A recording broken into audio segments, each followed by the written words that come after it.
Ayun, isang magandang umaga, Pilipinas. Isang maulan umaga. It's been raining in Manila. So, ano ba magandang pag-usapan pagka ganito? Siguro, if you're a driver and then yan, uulan, pagka ganito na mabon-abon lang, wala masyadong problema, no? Pero ang mahirap ma-encounter excuse me po ang mahirap ma-encounter yung yung malakas na ulan, no? Yung halos mag-zero visibility na wala ka nang makita, no? Ano ba dapat gawin? Diba? Ano dapat gawin pag ganun kalakas, no? Ganun kalakas yung buhos na ulan? Una, syempre, kumalma ka, di ba? Baby kalma, sabi nga nila, di ba? Kalma ka lang, no? Mahirap pag narattle ka, pag nataranta ka, mahirap mag-isip, no? Ayun, kalma ka lang, no? Tapos syempre dahan-dahan lang. Huwag mo isipin, ay baka sabihin nung nasa likod ko mabagal ako. Natural yun or normal yun na magbabagal kasi zero visibility nga eh. So sinong magmamabilis ng zero visibility, di ba? Kung iniisip mo, naku, magbabagal ako, magagalit yung nasa likod ko. Normal po yun na magbabagal ka. Huwag ka lang titigil, di ba? Unless itatabi mo. Paano ko sa expressway, di ba? So ayun nga, doon ka sa mas mabagal na lane, no? Tapos eto yung madalas pag-usapan, sabi nila pag hazard ka, sabi nila, tama ba na mag-hazard pagka halos zero visibility? Hindi po, mali po yun. Actually dati ganun ako, no? Pero hindi po dapat mag-hazard. Kasi pag sinabing pag nag-hazard ka, magkakaroon ng misconception na emergency, no? Naka-emergency ka, no? Hindi mo kailangan mag-hazard para maging visible. All you have to do is turn on your lights, diba? Buksan mo lang. Kasi yung ilaw mo sa likod, no? Bubukas yun. So, doon pa lang, visible ka na, no? Kahit na foggy o kaya zero visibility because of heavy rains, makikita yon, makikita. Make sure na kompleto yung ilaw mo, ha? Isa nga pala yun sa dapat nating siguraduhin pagka nagda-drive tayo. Minsan,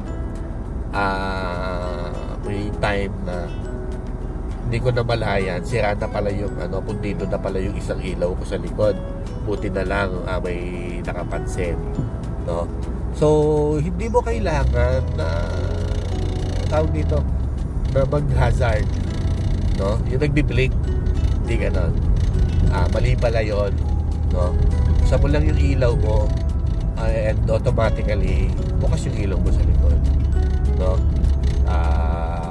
Enough para maging visible ka kahit na zero visibility, no? Then alalay lang, focus, no? Focus. And then pag kumikidlat, experience ko yun eh. NLEX, papasok pala ako na ng Balagtas Road, yung doon, yung way papuntang NLEX, ano nga ba tawag doon?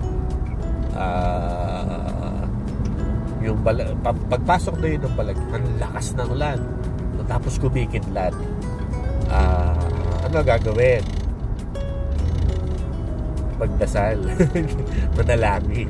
Ay, walang masama manalangin, di ba? Lord, ingatan mo po, di ba? Yung mga simple prayers lang, di ba? Yun, tapos tawag dito, one more thing is patayin mo yung radyo mo, no? Turn off yung, kung naka-open yung radyo ng kotse, patayin mo kasi pwedeng pag-attract ng ano yun, ng lightning. So i-turn off mo siya, no? Tapos kahit yung phone mo, huwag mo gamitin.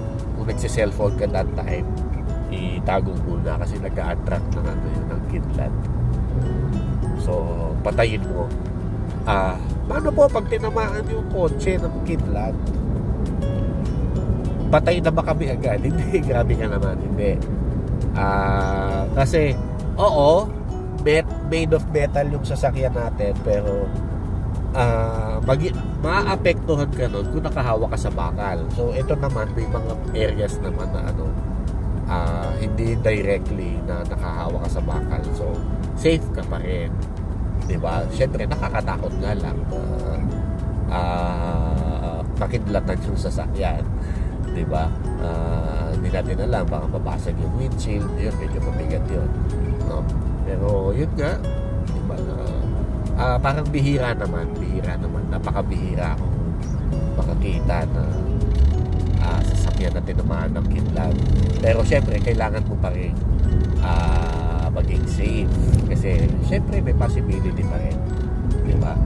So ikalma mo, say a little prayer, diba? Tapos ayun, turn off your radio. Tapos yung phone mo, kung kailangan mong i-off, sige, i-off mo. Yan, para maiwasan. Ayun lang. Tapos wiper, syempre dapat ano yan, make sure na gumagana, no? Magugulat ka na lang, sira pala yung wiper mo, mahirap yun, diba? Tapos yung, diba, merong ano, hindi ko alam tawag doon eh, nagbubuga ng tubig, diba? Mas dapat lagi may laman yun, ano? At mas maganda hindi lang tubig ang laman. Meron naman tayong nabibili ni ano, pwede rin siguro dishwashing liquid, no? Para kahit papano yung ano ng ulan, kasi sabi nga nila acid rain daw yun, nagmamark, so kahit nawa-wipe na siya, pero kung simpleng tubig lang, hindi mo siya matanggal, diba? So mas maganda may konting sabon or dishwashing liquid, or may nabibili na parang tablet yung ginagamit ko, ihahalo mo lang sa tubig. Ayun, laking tulong niya, guys. So yun lang siguro may i-share ko sa inyo. Ayun, malapit na rin naman ako. So ride safe always, mag-iingat po kayo palagi, at lagi kayong magbaon ng napakahabang pasensya habang kayo po ay magmamaneho sa kalsada, lalo na't nandito ka sa Pilipinas. Okay. Ayan. So bye everyone, maraming salamat po.